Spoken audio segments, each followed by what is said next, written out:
Assalamualaikum warahmatullahi wabarakatuh. Alhamdulillahi wa kafa wa salatu wa salamu ala nabiyil mustafa wa ala alihi wa ashabihi ahli sidki wal wafa. Nahmaduhu subhanahu ala jazili in'amihi haqqa hamdi wa nashkuruhu subhanahu ala jazili fadlihi haqqa syukri. Subhanaka la ilma lana illa ma 'allamtana innaka antal alimul hakim. Allahumma anfa'na bima 'allamtana. Ya Allah, berikan manfaat atas ilmu yang Kau berikan kepada kami. Wa 'allimna ma yanfa'una, berikan ilmu yang bermanfaat untuk kami. Wa barik lana fi ma 'allamtana, dan berikan keberkahan atas setiap ilmu yang Kau berikan kepada kami. Wa zidna ilman, dan tambahkanlah ilmu untuk kami. Allahumma la sahla, ya Allah, tidak ada kemudahan illa ma ja'altahu sahla, kecuali yang Kau jadikan ia mudah. Wa anta taj'alul hazna, dan Engkau yang menjadikan yang susah sahla idza syi'ta sahla, ia menjadi mudah apabila Engkau kehendaki ia menjadi mudah. Amma ba'd, hadirin jamaah salat maghrib rahimani wa rahimakumullah. Di waktu yang singkat ini insyaallah kita akan melanjutkan kajian kita dalam tadabbur Al-Qur'an, di mana pada pertemuan sebelumnya kita membahas tentang surah Al-Falaq. Ya, dua surat sudah kita bahas, surah An-Nas dan surah Al-Falaq, yang dikenal dengan Al-Mu'awwidhatani, yaitu dua surat perlindungan, di mana seorang muslim diperintahkan oleh Allah Subhanahu wa taala untuk menjaga dan melindungi dirinya dengan berdoa kepada Allah dan membaca dua surah yang disebut dengan surat perlindungan tersebut. Perlindungan baik itu daripada keburukan segala makhluk yang diciptakan oleh Allah Subhanahu wa taala, perlindungan min syarri ghasikin, dari keburukan malam idza waqab, apabila dia gelap gulita, dan keburukan wa min syarri hasidin, setiap orang-orang yang hasad, yang dengki, idza hasad, apabila dia dengki. Kita sudah membahas juga tentang bahaya hasad dalam kehidupan seseorang, yang mana ia bisa menghabisi amal-amal soleh kita, sebagaimana api menghabisi kayu ya ketika ia membakarnya. Dan kita akan masuk ke dalam surah Al-Ikhlas, yang mana ini pun termasuk di antara surah yang dianjurkan, disunahkan oleh Nabi SAW untuk dibaca beserta dengan Al-Mu'awwidhatani, dengan dua surat yang tadi kita sudah sebutkan, yang kita sering menyebut istilahnya dengan trikul. Ya, trikul itu berarti apa? Surat yang diawali dengan tiga surat yang diawali dengan Qul huwallahu ahad, Qul a'udzu birabbil falaq, dan yang terakhir adalah Qul a'udzu birabbin nas. Surah Al-Ikhlas ini dinamakan surat Al-Ikhlas, ya, padahal di dalam surat ini tidak disebutkan kata ikhlas. Berbeda dengan surat-surat lain yang disebut namanya itu diambil daripada kata yang ada pada surat tersebut. Al-Falaq karena ada kata Al-Falaq, Qul a'udzu birabbil falaq. An-Nas karena juga ada kata An-Nas pada surahnya, Qul a'udzu birabbin nas. Al-Kafirun juga demikian, Qul ya ayyuhal kafirun. Ya, Al-Kautsar sama, Inna a'tainaka kautsar, Al-Kautsar. Nah, Al-Ikhlas diambil dari ayat yang keberapa? Ayat pertama, kedua, atau ketiga, atau keempat? Tidak ada. Apakah kenapa disebut Al-Ikhlas? Tapi ada orang mengatakan bahwa berbuatlah ikhlas seperti surat Al-Ikhlas yang namanya tidak disebut di dalamnya. Nah, jadi ya nggak apa-apalah orang menyebut demikian kan gitu ya. Tapi sesungguhnya penyebutan Al-Ikhlas bukan dari situ. Karena di dalam surah Al-Ikhlas itu isinya dari ayat pertama sampai ayat yang terakhir adalah tentang pemurnian ibadah kepada Allah. Ya, sedangkan ikhlas itu berasal dari kata akhlasa yukhlisu ikhlasan, yang artinya adalah bersih murni. Ya, labanan khalisan dalam Quran ada yang disebut dengan laban, susu khalisan yang murni. yang dia keluar min baini damin wa fartin, antara darah dan kotoran. Di saluran itu keluar susu. Dia tidak bercampur dengan darah sehingga disebut susu darah, atau dia tidak bercampur dengan kotoran, tapi labanan khalisan, susu yang murni. Nah, maka yang disebut dengan ikhlas itu adalah memurnikan ketaatan dan ibadah hanya kepada Allah Subhanahu wa taala. Al-ikhlas ini makanya juga disebut dengan at-tauhid, disebut juga dengan at-tajrid. At-tajrid artinya juga mengosongkan, ya, membersihkan dari segala macam penghambaan kepada selain Allah Subhanahu wa taala. Nah, hadirin dirahmati oleh Allah Subhanahu wa taala. Jadi kalau kita melihat Al-Qur'an itu ada yang isinya tentang perintah, larangan, ada yang isinya tentang hukum-hukum fikih, ya, ada yang isinya juga tentang sejarah dan lain sebagainya. Tetapi Al-Ikhlas khusus ini surat dari awal sampai akhir menceritakan tentang kemurnian ibadah, keesaan Allah Subhanahu wa taala. Maka di sini disebutlah sebagai surah Al-Ikhlas. Kemudian kalau kita melihat di antara keutamaan surah Al-Ikhlas ini, ya, keutamaan surah Al-Ikhlas ini sangat banyak sekali, sehingga kalau kita melihat bagaimana keutamaan-keutamaan tersebut, kita akan menyesal karena kita kurang menghayati dan mengamalkannya. Padahal dia surat yang sangat pendek, ya.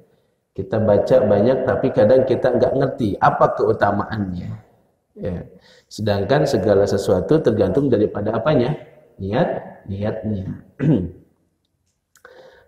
Di antara keutamaan surah Al-Ikhlas yang pertama adalah bahwa Nabi SAW pernah menyampaikan kepada seseorang yang suka membaca surat Al-Ikhlas di dalam setiap salatnya bahwa Allah mencintainya dan Allah akan memasukkannya ke dalam surga karena kecintaan dia kepada surat Al-Ikhlas. Dalam satu hadis yang diriwayatkan oleh Imam Bukhari dan Muslim, bahwasanya anna Rasulullah sallallahu alaihi wasallam ba'atha rajulan, Nabi SAW mengutus seorang laki-laki memimpin sariyah. Sariyah itu sekelompok pasukan yang tidak dipimpin langsung oleh Nabi SAW. Ya, tapi jadi ada ghazwah, ada sariyah.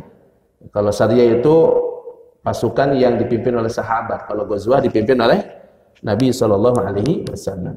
Wa kana yaqra'u li ashabihi fi salatihim fayakhtimu bi qul huwallahu ahad. Dan ada satu orang sahabat yang diangkat jadi imam di dalam pasukan tersebut, dan kalau dia salat dia selalu membaca surah Al-Ikhlas walaupun dicampur dengan surat yang lain, tapi selalu ujungnya akhirnya ditutup dengan surat Al-Ikhlas, selalu tutup dengan Ikhlas. Falamma raja'u, ketika mereka semua kembali kepada Nabi, dzakaru dzalika lin Nabi sallallahu alaihi wasallam, mereka menyebutkan hal itu, perilaku sahabat itu kepada Nabi sallallahu alaihi wasallam. Faqal, lalu Nabi berkata, saluhu li ayyi syai'in yasna'u dzalik. Tanyakan kepada orang itu kenapa dia melakukan itu. Kenapa dia kalau salat selalu membaca surah Al-Ikhlas. Nah, ini jadi ada dukungan nih buat yang kalau salat suka baca Al-Ikhlas, ya, ada penguat. Wah, ini selama ini dalil yang saya cari, ya. Baik.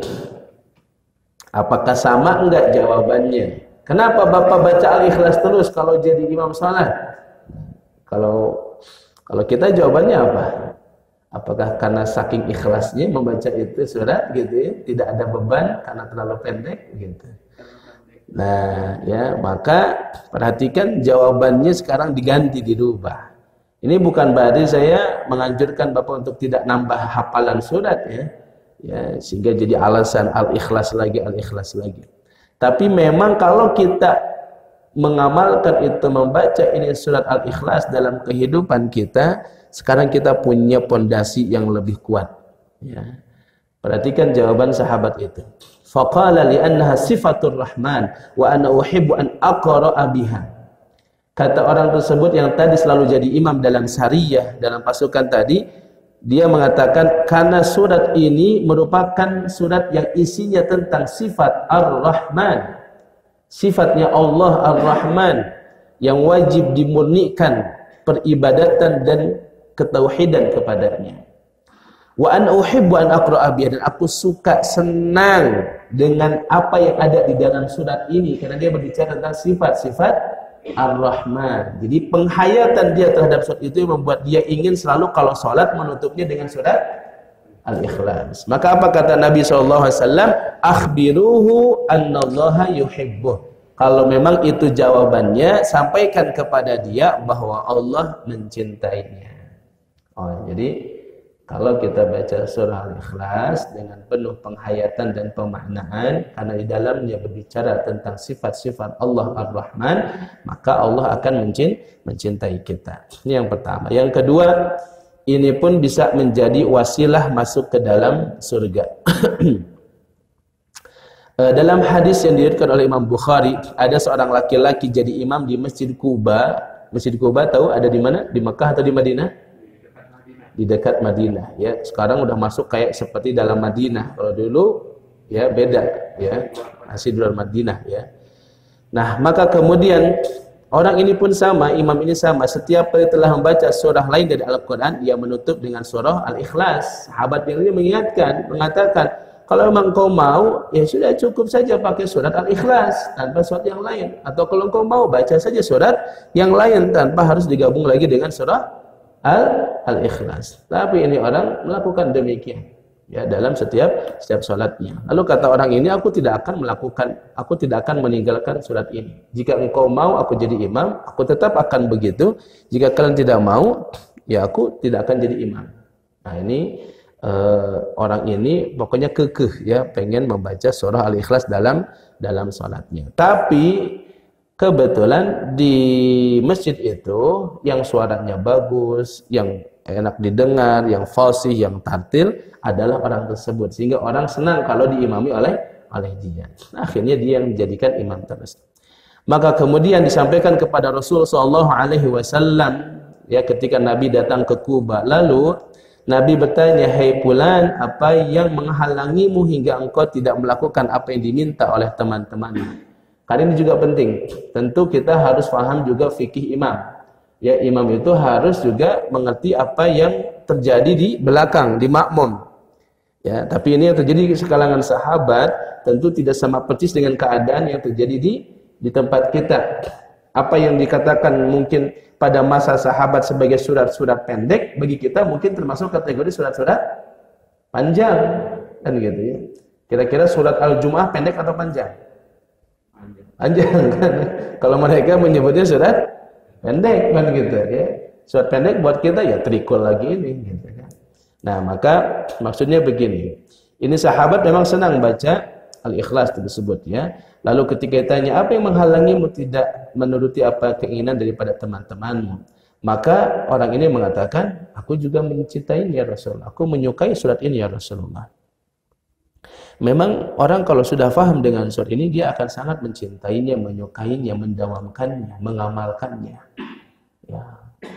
Ya, seperti pernah mungkin mengalami atau melihat orang yang pernah mendapatkan surat cinta. Bagaimana dia tidak berbunga-bunga hatinya ketika dia mendapatkan surat cinta itu. Itulah yang dialami oleh sahabat ini. Ketika dia mengamalkan surah Al-Ikhlas, karena dia merasakan kecintaan yang luar biasa kepada Allah tumbuh dalam surah Al-Ikhlas. Maka apa kata Nabi? Hubbuka iyyaha adkhalakal jannah. Cintamu kepada surah Al-Ikhlas bisa jadi sarana, wasilah Allah akan masukkan engkau ke dalam surga. Nah, begitu. Nah, maka ini ya menjadi alasan mengapa surah Al-Ikhlas menjadi surat yang penuh dengan keutamaan. Nah, tapi sekali lagi ya, kalau kita praktekkan, ini ada dalilnya nih, gitu ya. Akhirnya nanti ada imam, setiap imamin Al-Ikhlas terus, gitu kan. Nah, ini bisa jadi masalah, bisa jadi fitnah, ya, ketika memang belum paham semuanya, dan juga dia bisa jadi hanya sekedar ikut-ikutan, gitu. Belum pemaknaan dan pemahaman terhadap seperti itu. Namun sesungguhnya kalaupun itu terjadi, maka itu pernah terjadi di masa Rasul dan tidak ada masalah dengan hal itu. Kemudian al-ikhlas ini sebanding dengan thuluthul Quran, sepertiga Al-Quran. Sepertiga Al-Quran. Nabi SAW sebagian disebutkan dalam hadis riwayat Muslim bersabda, qala ya'jizu ahadukum ay yaqra'a fi lailatin thuluthul Quran? Apakah di antara kalian ada yang mampu membaca Al-Quran ya pada satu malamnya itu sepertiga Al-Quran? Ya, lalu para sahabat bertanya, kaifa yaqra'u thuluthul Quran ya Rasulullah? Bagaimana cara kami bisa membaca sepertiga Al-Quran? Berarti kan Al-Quran itu ada 30 juz. Sepertiganya berarti berapa juz? 10 juz. 10 juz itu berapa lembar? Kalau pakai mushaf yang ada nih, yang dibaca, yang dibuka. 1 juz itu 10 lembar. Berarti kalau 10 juz 100 lembar. Sanggup tidak? Wallahu ya, belum coba. Ya 10 juz cukup banyak setiap malam. Setiap malam. Ya kalau sahabat mereka sudah terbiasa membaca itu. Nah, seandainya pun kita tidak bisa, maka kata Nabi, qul huwallahu ahad ta'dilu thuluthul Quran. Sesungguhnya surah qul huwallahu ahad, yakni surah Al-Ikhlas, itu setara dengan sepertiga Al-Quran. Jadi kalau kita membaca surah Al-Ikhlas 3 kali, sama juga dengan membaca Al-Quran, membaca khatam Al-Quran. Tapi jangan dipraktekkan waktu tarawih nanti gitu ya, atau waktu Ramadan gitu. Alhamdulillah sudah 30 kali tamat ya. Ternyata tamatnya apa? Baca Al-Ikhlas. Tentu bukan itu maknanya. Maknanya bukan berarti setara dengan membaca surah Al-Fatihah sampai An-Nas. Enggak, bukan begitu maksudnya. Maksudnya bahwa di dalam Al-Quran itu, sebagian sebutkan dalam tafsir Al-Qurtubi, bahwa Al-Quran itu terdiri dari 3 bagian. Ada hukum-hukum halal dan haram. Ada tentang al-wa'du wal-wa'id, yaitu janji-janji Allah kepada orang-orang yang berbuat baik berupa surga, dan ancaman-ancaman Allah kepada orang-orang yang berbuat dosa, yaitu adalah neraka. Itu 2. Yang ketiga adalah tentang apa? Tentang nama-nama dan sifat-sifat Allah Subhanahu wa ta'ala. Atau Ibnu Rajab menyebutkannya ada tentang sejarah, ada tentang hukum, ada tentang akidah. Nah, sepertiganya itu adalah tentang akidah. Atau kalau menurut Al-Qurtubi tadi, sepertiganya itu adalah tentang nama-nama dan sifat Allah. Maka artinya apa? Karena surah Al-Ikhlas itu isinya adalah murni tentang nama-nama dan sifat Allah atau tentang ketauhidan, maka dia mewakili sepertiga isi Al-Quran. Tapi bukan berarti orang dianggap selesai khatam 30 juz ketika dia membaca 3 kali surah Al-Ikhlas. Karena kalau orang sholat, ya orang sholat kan harus baca Al-Fatihah. Habis Al-Fatihah baru baca surat-surat yang lain. Bolehkah langsung ya pas rakaat pertama dilewat Al-Fatihah lalu baca Al-Ikhlas 3 kali? Boleh tidak? Tidak boleh. Tidak sah ya. Kenapa? Walaupun seolah-olah dia dianggap membaca 30 juz atau 1 Quran. Kenapa? Karena itu dalam makna kandungan isi surah Al-Ikhlas. Nah, kemudian hadirin Allah Subhanahu wa taala. Adapun sababun nuzul daripada surah Al-Ikhlas adalah terkait dengan datangnya orang-orang musyrik yang bertanya kepada Nabi SAW tentang Allah Subhanahu wa taala. Dari sahabat Ubay ibn Ka'ab radhiyallahu taala anhu, bahwasanya orang-orang musyrik datang kepada Nabi SAW sambil bertanya, "Ya Muhammad, unsub lana rabbak." Wahai Muhammad, sifati untuk kami, terangkan kepada kami nasab Tuhanmu. Ya, artinya apa? Siapa Tuhanmu itu? Siapa Tuhan yang kau sembah itu? Iya, jadi karena mereka menganggap bahwa Tuhan itu punya anak atau punya bapak gitu, ya. Seperti kemudian orang-orang Nasrani menganggap Isa bin Allah, bahwa Isa itu anaknya Allah. Orang Yahudi menganggap Uzair bin Allah, Uzair itu anak anak Allah. Termasuk juga adalah orang-orang Quraisy yang menganggap malaikat itu banatullah, anak-anak perempuannya Allah. Nah, ini pendapatnya orang-orang musyrik. Lalu Tuhan kamu tuh bagaimana? Begitu. Tuhan kamu seperti apa? Siapa bapaknya? Ya. Apakah dia punya bapak atau tidak? Nah, tentu ini adalah kesyirikan yang terjadi kepada orang-orang musyrik. Nah, maka dijawablah oleh Allah Subhanahu wa taala dengan turunnya surah Al-Ikhlas ini. Maka diawalin kata kul, katakanlah wahai Muhammad, huwa dialah Allahu, Allah itu ahad, yang Maha Esa. Dan ini adalah tentang kriteria Tuhan yang berhak disembah. Dan kalau kita pasang kriteria ini kepada selain Allah, nggak akan ada yang cocok. Tidak akan ada satupun Tuhan yang disembah yang punya kriteria dari surah Al-Ikhlas ini. Satu, dia harus Esa. Ya. Yang kedua apa? Allahus Samad. Allah tempat bergantung semua makhluk dan dia tidak membutuhkan bantuan yang lain. Lalu siapa yang disembah hari ini oleh manusia? Ya, yang disembah patung. Patung butuh bantuan enggak? Adanya dia saja dibuat oleh orang, kan gitu.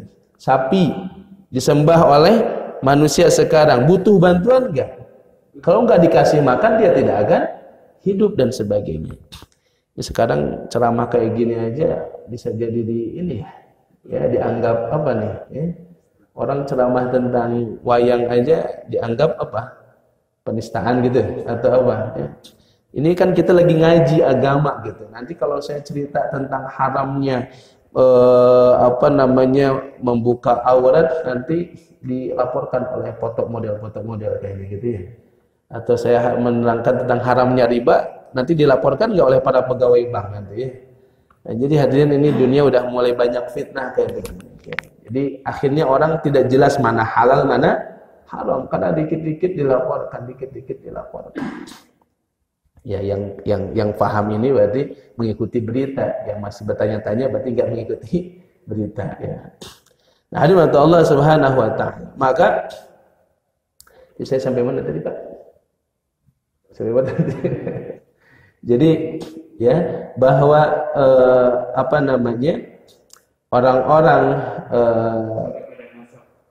orang-orang kafir Quraisy menganggap bahwa malaikat itu adalah anak-anak Allah gitu ya. Nah, anak-anak perempuan Allah. Oh enggak. Jadi bahwa poin yang kedua, Allahus Samad, Allah tempat bergantung ya. Maka kalau ada yang disebut Tuhan tapi masih bergantung kepada selainnya, itu bukan Tuhan. Kalau membutuhkan makhluk yang lain, kalau masih membutuhkan bantuan yang lain, maka dia bukan Tuhan. Apalagi manusia yang dia membutuhkan bantuan, dia bisa makan, dia butuh makan, dia butuh minum. Yang ketiga apa? Alladzi lam yalid walam yulad, yang tidak beranak dan juga tidak diperanakan. Dia bukan anak dan juga dia bukan bapak. Gitu. Nah, maka kalau ada Tuhan yang itu adalah punya anak, dia bukan Tuhan. Kalau ada Tuhan yang dia itu punya bapak, nah dia bukan Tuhan. Yang keempat, walam yakul lahu kufuwan ahad, dan tidak ada yang sekufu, yang setara dengannya. Jadi kalau masih ada sebanding, setara, sama, makanya kalau lokana fihi ma'alihatan, kalau di dunia ini ada dua Tuhan setara, nggak akan seimbang ini bumi. Tuhan yang satu pengen hujan, Tuhan yang satu pengen kemarau, apa yang akan terjadi? Ya, akan selalu lafasadata, ini akan hancur alam semesta ini. Nah, ini menjadi sababun nuzul turunnya surah Al-Ikhlas. Kemudian masuk di ayat yang pertama. Qul huwallahu ahad. Ini dalil yang sangat tegas bahwasanya Allah Maha Esa. Maha Esa dalam penciptaannya, ya. Maha Esa di dalam penciptaannya, dan tidak ada satupun makhluk yang mampu melakukan apa yang dilakukan oleh Allah. Allah Subhanahu wa taala mengatakan, "Walladzina tad'una min dunihi ma yamlikuna min kitmir." Dan orang-orang yang kalian seru, yang kalian sembah selain Allah, ma yamlikuna min kitmir, mereka tidak mempunyai apa-apa walaupun setipis kulit ari. Mereka nggak bisa membuat itu. Ya, bahkan kemudian dalam ayat yang lain Allah mengatakan, ya ayuhan nasu duriba mathalun, hai manusia, sudah dibuat perumpamaan oleh Allah, maka fastami'ulah, dengarkanlah.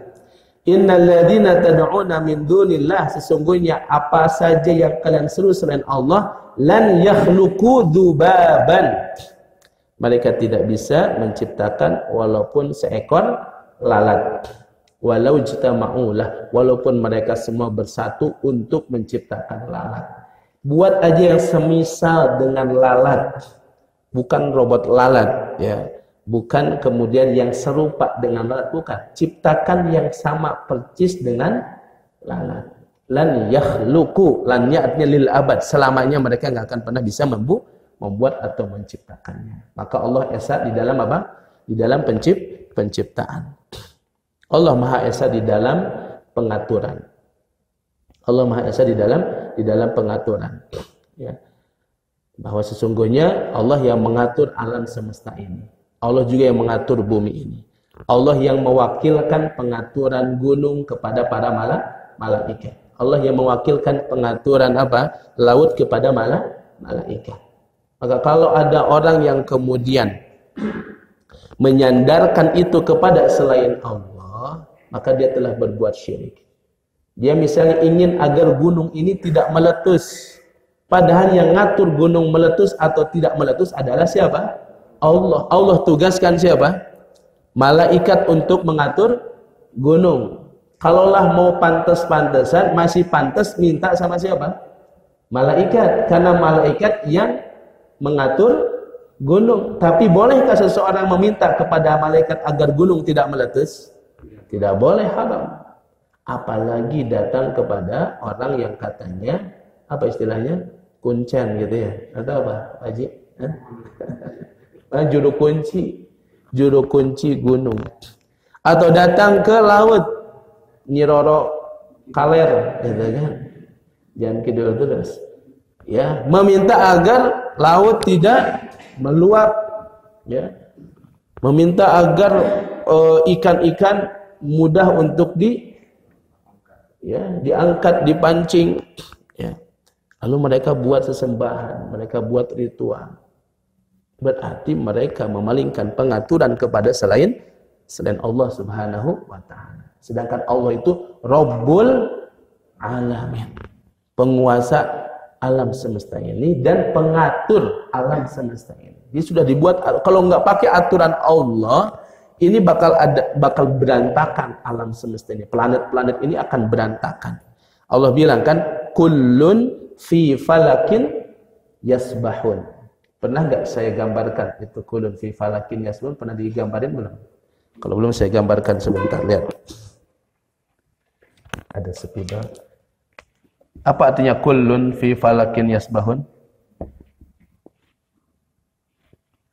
Ini salah satu keindahan Al-Quran, ya, atau bahasa Arab. Ini huruf apa? Kaf. Ini huruf apa? Kaf. Nah, gitu. Set. Ini huruf apa? Lam. Ini huruf lam. Lam ketemu lam. Ini huruf apa? Fa. Ini huruf fa. Fa ketemu fa. Ini sini.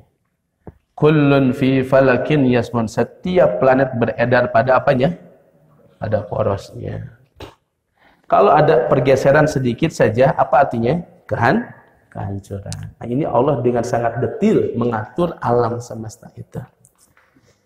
Makanya ketika Ibrahim berdebat dengan Namrud, siapa Tuhanmu?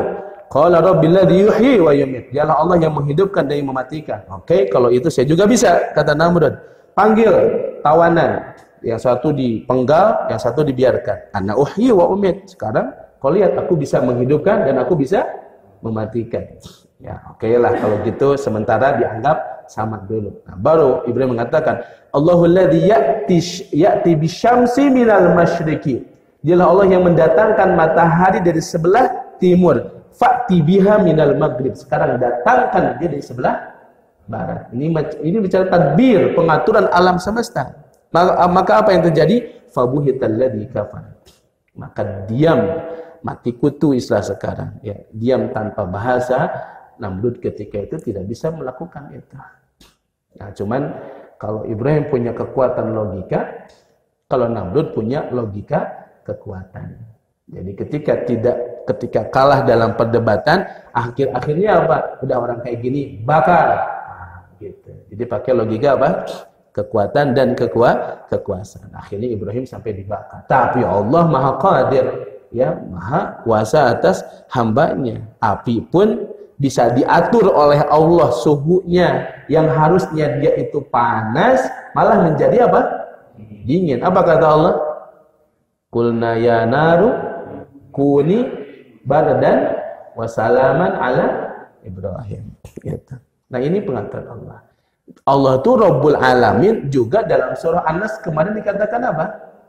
Qul a'udzu birabbin nas. Dia bukan hanya pengatur alam semesta, tapi dia juga pengatur manusia. Artinya apa? Lebih spesifik lagi, Allah yang mengatur segala kehidupan manusia. Maka siapa yang ingin selamat hidupnya, pakai aturannya siapa? Allah Subhanahu wa ta'ala. Seperti alam ini dia selamat, dia mengikuti aturan Allah, dia selamat. Tidak akan ada kerusakan dan kebinasaan. Demikian juga manusia, kalau pakai aturan Allah, Allah perintahkan ibadah, Allah perintahkan semua, ya, peraturan-peraturannya. Allah larang manusia. Nah, kalau kita mengikuti itu semua, itu disebut dengan takwa. Takwa yang diwasiatkan oleh setiap khatib dalam khutbahnya. Usikum wa nafsi bitaqwallah. Aku wasiatkan kalian dan diriku untuk bertakwa kepada Allah. Khatib menerangkan takwa itu artinya apa? Imtisalul ma'murat, melaksanakan semua perintah Allah, wajtinabun nawahi, dan meninggalkan semua larangan Allah. Ini jangan ada cerita pilih. Ya. Ini yang cocok dipakai, dilakukan, yang tidak cocok ditinggalkan. Karena agama bukan prasmanan, sehingga orang bisa ngambil apa yang dia suka dan meninggalkan apa yang dia tidak suka. Kalau orang seperti itu, maka dia sedang menuju lembah kerusakan dan kehancuran. Nah, perbuatan riwayat itu berarti dia kan merusak akan jadi kehancuran. Allah sudah tahu pengaturan manusia. Berarti itu memang dilarang karena betul. Makanya Allah tetapkan larangan itu karena itu akan merusak manusia. Perbuatan liwat, homoseks, lesbian itu jelas akan merusak bukan hanya untuk dirinya, tapi merusak alam semesta. Pengaruh daripada kehidupan yang keluar daripada aturan Allah pasti akan merusak dirinya, merusak lingkungannya, merusak sekitarnya. Makanya nanti sesuai dengan pelanggaran, hukuman azab itu nanti sesuai dengan pelanggaran yang dilakukan oleh manusia. Nah, maka syariat ini turun untuk mengatur haram hukumnya hubungan sesama jenis. Tapi di negeri yang katanya adalah negeri apa? Negeri kebebasan, liberal, ya. Pokoknya orang kalau menganggap itu boleh, semua mengatakan boleh, maka jadi boleh. Nah, itulah awal daripada kehancuran. Nah, jadi kalau orang berpikir semua boleh, bebas tanpa mengerti kaidah dan aturan agama, maka dia siap-siap keluar daripada porosnya. Nah, kalau keluar dari porosnya itu berarti adalah kehancuran. Jadi di sini tekankan ketika Allah mengatakan Qul huwallahu ahad, artinya dia esa di dalam penciptaan, esa di dalam masalah pengaturan. Gitu. Kemudian juga maknanya esa di dalam kepemilikan. Ya. Hakikatnya kita semua miliki, hadirin, bukan milik kita. Ya. Maka saat kita mendapatkan musibah, kita diperintahkan mengucapkan satu kalimat yang menunjukkan eksistensi, ya, atau hakikat kepemilikan. Inna lillahi wa inna ilaihi raji'un. Ini semua ini adalah milik Allah. Inna, sesungguhnya kami. Artinya apa? Semua yang kita miliki ini miliknya siapa? Miliknya Allah. Wa inna, dan semua yang kita miliki ilaihi, kepadanya raji'un, pasti akan dikembalikan. Karena pemilik sejatinya adalah Allah. Hatta nyawa kita, kepemilikan paling akhir, mata boleh hilang, telinga boleh hilang. Yang terakhir apa? Nyawa. Nyawa kita pun milik siapa? Milik Allah. Maka nggak boleh seseorang ketika sudah ajalnya, ajal itu bukan hanya nyawa, ajal harta, ajal kemudian sehat, ajal rezeki, semua ada ajalnya. Ada waktunya kita dapat, ada waktunya diambil oleh Allah. Pemilik mutlak daripada semua harta kekayaan kita, semua yang kita miliki adalah Allah Subhanahu wa Ta'ala. Apa yang membuat seseorang merasa kehilangan, merasa gelisah, merasa kehilangan, stres? Karena dia punya rasa memiliki yang lebih. Dia tidak merasa dititipi, tapi merasa memiliki. Kalau orang merasa memiliki, tentu ketika hilang dia akan merasakan kehilangan. Ya. Makanya kenapa tukang parkir nggak pernah tersenyum lebar ketika datang mobil bagus, dan juga tidak marah ketika mobilnya diambil lagi. Kenapa? Karena sadar bahwa mobil itu semua adalah titipan. Nah, maka ini yang membuat kita paham. Nah, kemudian Qul huwallahu ahad, artinya juga dia esa di dalam kekuasaannya, ya, dalam kerajaannya. Siapapun yang hari ini jadi penguasa dan jadi raja, itu semua sifatnya adalah sementara. Besok lusa kata Allah apa? Tu'til mulka man tasya, Allah memberikan kerajaan kepada siapa yang kehendaki, wa tanzi'ul mulka mimman tasya, dan Allah mengambil dengan paksa kerajaan bagi siapa yang dia kehendaki. Enggak ada yang abadi. Ya, Allah itu Rabbul Izzati. Artinya esa juga di dalam zat. Iya, makanya itu masuk kategori nanti yang satu-satunya zat yang wajib disembah, diibadahi. Ya, tidak ada duanya. Itu adalah dasar daripada konsep esa atau tauhid. Satu pada zatnya, tidak berbilang, tidak beranak, dan tidak diperanakan nanti di ayat berikutnya. Ya. Nah, kemudian esa maknanya juga adalah esa dalam ubudiyahnya, sehingga seseorang tidak boleh memalingkan ibadah kepada selain Allah Subhanahu wa Ta'ala. Kemudian yang kedua, ayat yang kedua artinya adalah Allahus Samad. Allahus Samad artinya apa? Allah tempat bergantung segala sesuatu. Kata Abu Hurairah, makna as-samad adalah Allah adalah tempat bergantung segala sesuatu kepadanya yang dia tidak bergantung kepada selainnya. Jadi kalau ada orang bergantung kepada kita, ya, kita belum jadi as-samad, dan nggak bisa jadi as-samad karena kita pun masih bergantung kepada yang lain. Maka saat banyak puluhan, ratusan, hingga ribuan, jutaan manusia bergantung kepada kita karena kita bos, jangan pernah tinggi hati dan tinggi diri, sombong, karena hakikatnya kita pun membutuhkan mereka. Ya. Mereka bekerja untuk kita, ya, mereka mendapatkan gaji dari kita mendapatkan keuntungan daripada pekerjaan mereka. Kalau adapun Allah As-Samad, Allah adalah tempat bergantung semua makhluk yang Allah tidak mengambil keuntungan daripada makhluk itu. Dan yang menarik dari kata As-Samad disebutkan oleh Ibnu Abbas radhiyallahu taala anhu dari sahabat Ikrimah, ya, daripada Ikrimah, ia berkata bahwasanya Ibnu Abbas mengatakan makna As-Samad artinya adalah alladzi yasmudul khalaiq ilaihi fi hawaijihim wa masailihim, adalah dialah Allah yang setiap makhluk menyandarkan setiap hajatnya, kebutuhan, dan masalah-masalahnya. Ya, setiap kita punya masalah, dan ketika kita bersandar kepada makhluk, ingat apa kata Ali bin Abi Thalib, aku telah merasakan berbagai macam kepahitan, dan tidak ada kepahitan yang lebih pahit daripada bersandar kepada makhluk. Ya, hari ini dia berbuat baik, belum tentu besok dia berbuat baik.